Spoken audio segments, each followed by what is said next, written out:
ओम शरणागत दीनार्थ परित्राण परायणे सर्वशार्थ हरे देवी नारायणी नमोस्तुते। नमस्कार, स्वागत है आपका आचार्यवाणी में।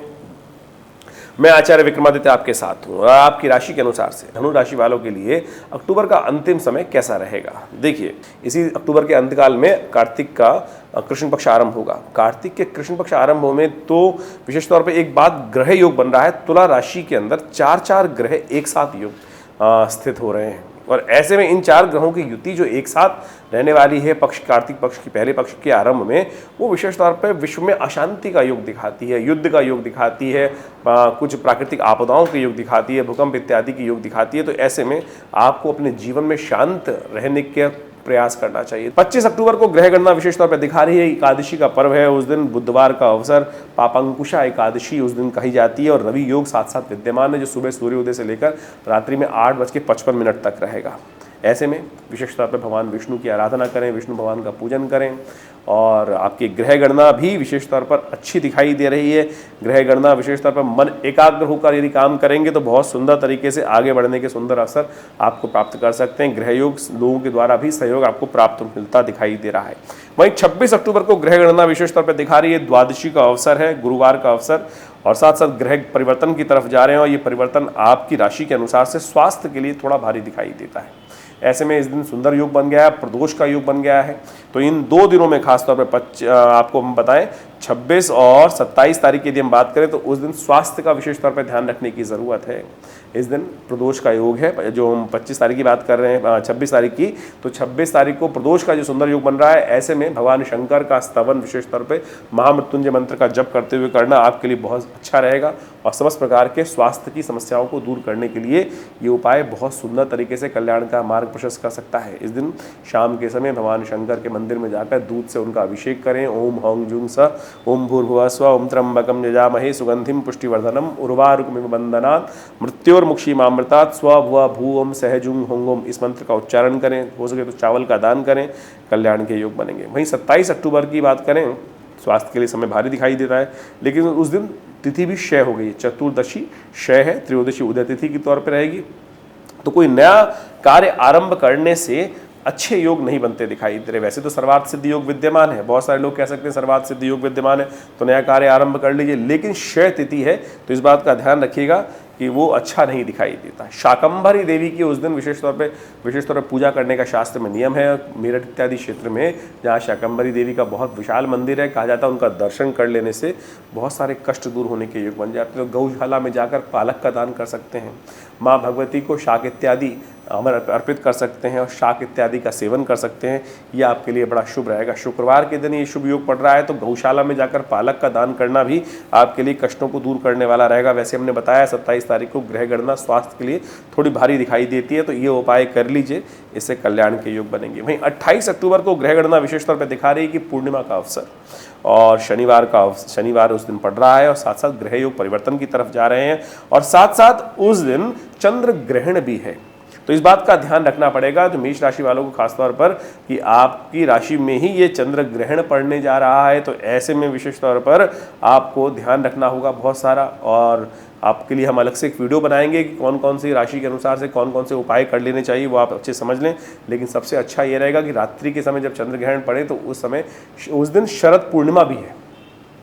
तो शरद पूर्णिमा के अनुसार से विशेष तौर पर यदि हम बात करें तो शरद पूर्णिमा के दिन वो जो विशेष तौर पे खीर रखने का नियम होता है, लेकिन क्योंकि ग्रहण पड़ रहा है तो शरद पूर्णिमा की सूतक व्याप्त हो जाएगा तो खीर नहीं रखी जा सकती है। तो जब ग्रहण समाप्त हो जाए उसके बाद खीर बनाकर थोड़ी देर के लिए, चंद्रमा उस दिन मिल रहा होगा समय थोड़ी देर के लिए शाम रात्रि के बाद में ग्रहण समाप्त होने के बाद, तो उसमें आप रख सकते हैं। लेकिन धनु राशि वालों को लोग विशेष तौर पर इस बात को समझ लें क्योंकि मेष राशि में ये ग्रहण पड़ रहा है, तो ऐसे में आपकी राशि के अनुसार से आपको थोड़ा ध्यान रखना पड़ेगा। बुद्धि इत्यादि थोड़ी सी कष्ट दे सकती है। ऐसे में कुछ खास उपाय आपके लिए हम बता रहे हैं। देखिए, उस दिन कोजागरी भी है, ग्रहण भी पड़ रहा है, कोजागरी भी है। तो एक बात का ध्यान रखें, ये ग्रहण कोजागरी के दिन पड़ रहा है तो कोजागरी की रात होती है जागरण की रात। कौन जागता है, कहा जाता है इस दिन महालक्ष्मी ऐरावत पे सवार होकर, आरूढ़ होकर इंद्र के साथ पूरे विश्व का भ्रमण करते हैं, संसार का भ्रमण करती हैं और जो आराधना करते हुए दिखाई देते हैं उनके जीवन में कष्ट को दूर करके महालक्ष्मी की कृपा प्राप्त होने के योग बनते हैं। तो वैसे ही ग्रहण पड़ गया है, तो ऐसे में सुंदर तरीके से भगवती का स्तवन, रात्रि में यज्ञ, हमने विवेकानंद योगाश्रम में बड़े सुंदर तरीके से अपने आश्रम पर नवग्रहण के समय पर करीब करीब 2-2.5 घंटे का जो ग्रहण होगा उसमें ये सुंदर यज्ञ रखा है। आप भी उसमें अपने निमित्त भाग ले सकते हैं। पूरी विधि जानने के लिए फ़ोन नंबर पर संपर्क कर लीजिएगा, तो अच्छे से समझते हुए कार्य करें तो अच्छा रहेगा। वहीं 29 अक्टूबर को कार्तिक प्रतिपदा है और रविवार का अवसर है, और ग्रह नक्षत्र आपकी राशि के अनुसार से यदि बात करें तो अच्छे हैं। बृहस्पति के साथ चंद्रमा का संयोग जो हो गया है, ये धन के मामले में अच्छे योग बनाता दिखाई दे रहा है। लेकिन एक बात ध्यान रखिएगा, आपकी राशि के अनुसार से हम आपको समझ लेना चाहिए कि यदि हम धनु राशि की बात करें तो धनु राशि के हिसाब से आपके 11वें भाव में 4 ग्रह एक साथ एकत्र होकर आ रहे हैं। ये आपके लाभ में कहीं ना कहीं कष्ट देने के योग बना सकते हैं आगे आने वाले समय में। तो ऐसे में कार्तिक के पूरे महीने में आपको ध्यान रखना पड़ेगा कि आपकी लाभ की जगह पे कोई संशीन ना लगा दे। और विशेष तौर पे एक बात का और ध्यान रखना पड़ेगा, परिवार में बच्चों के स्वास्थ्य का भी ध्यान रखते हुए कार्य करें।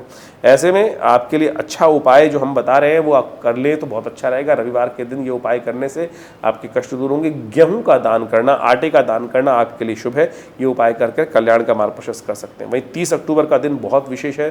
कार्तिक मास की कृष्ण पक्ष की द्वितीया तिथि है, सोमवार का अवसर है और ग्रह परिवर्तन की योग बना रहे हैं। सबसे बड़ा इंपॉर्टेंट परिवर्तन तो हो रहा है राहु और केतु का। ये ग्रह परिवर्तन की तरफ जा रहे हैं और ये परिवर्तन आपके लिए विशेष तौर पर एक तरह से आगे बढ़ने के अवसर प्रदान करेगा। तो ऐसे में आपको साथ साथ चंद्रमा का परिवर्तन भी हो रहा है और ग्रह योग परिवर्तन की तरफ जो जा रहे हैं उसके लिए राहु का एक अलग से वीडियो हम बनाएंगे आपके लिए। वो आप समझ लीजिएगा कि क्या कुछ आपके आने वाले 18 महीनों में राहु आपके साथ क्या करने वाले हैं और कैसे आप उससे कष्टों से दूर करने के लिए राहु का कौन सा उपाय करना आपके लिए प्रशस्त रहेगा। तो ये सब चीज़ें, क्योंकि मेन ट्रांजिट हो रहा है 18 महीने के लिए राहु और केतु दोनों के दोनों परिवर्तन की तरफ जा रहे हैं। राहु मीन में जा रहे हैं और केतु कन्या राशि में चले जाएंगे। आपके दशम और चतुर्थ भाव में योग बनाएंगे। अभी तक जो 11वें और पंचम भाव में योग बन रहे थे वो आगे जाकर परिवर्तन की तरफ जाएंगे। तो ऐसे में बुद्धि से तो हटकर चले जाएंगे, लेकिन सुख भाव में राहु के जाने के कुछ खास उपाय आपको कर लेने चाहिए, नहीं तो माता पे कष्ट होने के योग बन सकते हैं। और ख़ासतौर पर सुख में, ज़मीन जायदाद पे कुछ ना कुछ नुकसान कराने के योग दे सकते हैं राहु। तो इसको अच्छे से समझना पड़ेगा आपको और उसका उपाय अच्छे से करना पड़ेगा।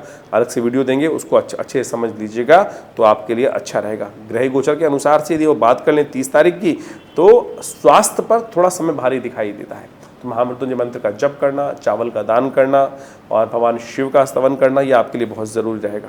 वहीं 31 अक्टूबर को ग्रह गणना विशेष तौर पर दिखा रही है कि तृतीया है उस दिन, कार्तिक मास के कृष्ण पक्ष की, मंगलवार का अवसर है और सुबह 9:56 से लेकर रात्रि के 9:30 बजे तक करीब करीब भद्रा विद्यमान रहेगी। ग्रहगण थोड़े से आपके लिए कष्टमय चलते हैं, ध्यान रखिएगा। आपका मूड थोड़ा सा स्विंग कर सकता है और अननेसेसरी एंजाइटी डिसऑर्डर्स हो सकते हैं। ऐसे में दूध का दान करना, हनुमान जी का पाठ करना आपके लिए बड़ा अच्छा उपाय है। इन सबको करके आप अपने जीवन में शुभ मार्ग प्रशस्त करें। धन्यवाद।